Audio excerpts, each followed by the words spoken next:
we don't know. Another mystery. What happened to $500,000 in gold, which apparently was taken from the Bank of Virginia in 1841? Ashbury Christian's book, Richmond, Her Past and Present, says Ben Green, then owner of the Monument Avenue house, and a bank teller were accused in the theft. The money apparently hasn't been found. There was a time when a man who was told to plant a large boxwood later reported to the master of the house that he'd come upon something that looked like a vault, but had covered it up and planted the shrub elsewhere. The owner of the home in the 1960s admitted some workmen had once unearthed some old coins while excavating for a swimming pool. How many remains a secret. That question brought only a smile from the owner. There was tragedy connected with the home, even during its early history.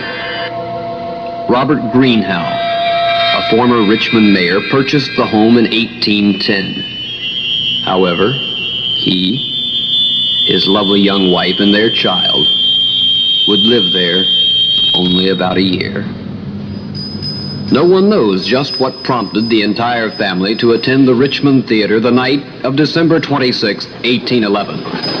For it was that night that a disastrous fire swept through the theater, claiming 72 of Richmond's leading citizens, including the young wife of Mayor Greenhow. Greenhow and his tiny son just barely managed to work their way out of the Holocaust to safety. And as if these stories were not enough, there's also said to be a ghost which resides in the house. The owner told us on Halloween a few years ago that he suspected the old gent was one of the persons believed buried under the basement. Furthermore, the owner told us he'd seen the little old man. Has a chin beard, said he, and occasionally the ghost may be heard playing the harp, which sits to one side of the parlor. The owner has heard it. Our reporter, who spent several hours with the owner in the home, says it's a beautifully and elaborately furnished home with many priceless antiques, reflecting very vividly its fascinating history. He just pointed out one thing. The harp he saw had no strings.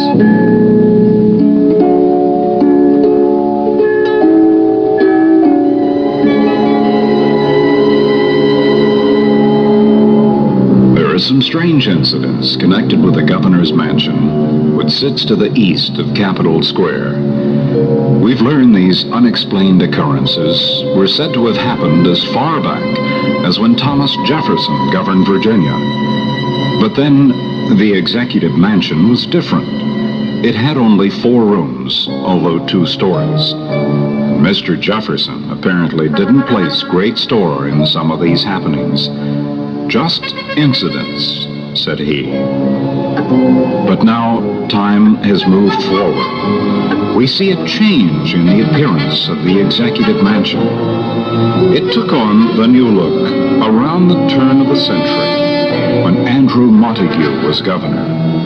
But apparently there still was an uninvited resident.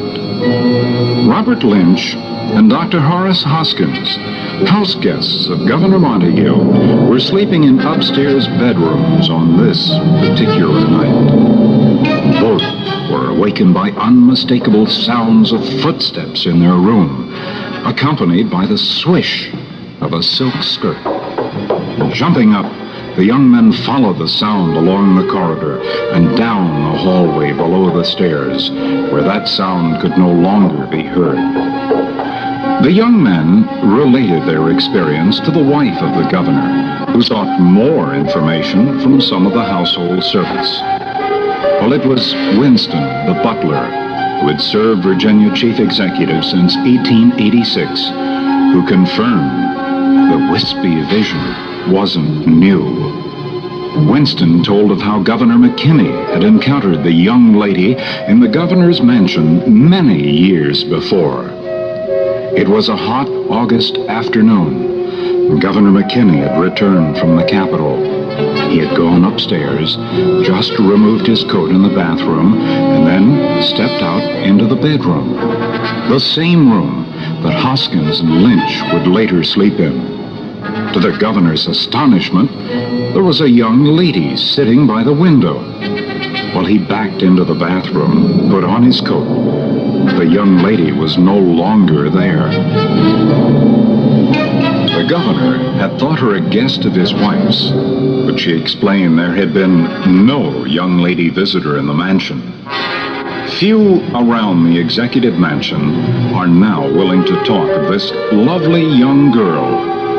We've been unable to learn whether she's been seen by any recent administrations, but the incidents are recorded, and like others, a part of the Commonwealth heritage.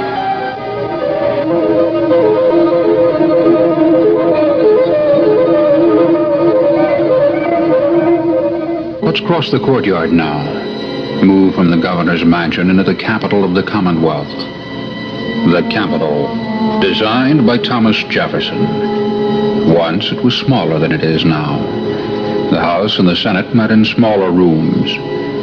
In the old Senate chamber stands the bronzed Robert Edward Lee, just where he was offered and accepted the command of the Army of Northern Virginia. General George Washington proudly stands on a pedestal under the Capitol dome. And throughout the building, statues and marble tributes recall many of Virginia's great statesmen. Similar remembrances appear on the walls in the form of oil portraits of former governors. And those who work in the Capitol during the daylight hours amidst the hustle and bustle of state affairs seldom see and hear what those who work after dark see and hear. For those who guard the Capitol at night, who wander the shadows and corridors after hours, this stately old historic place takes on different sounds. Sounds which drift through the cold marble structure and reverberate down those wide corridors, in and out of the large rooms, echoing off the high ceilings, echoing on their way to infinity.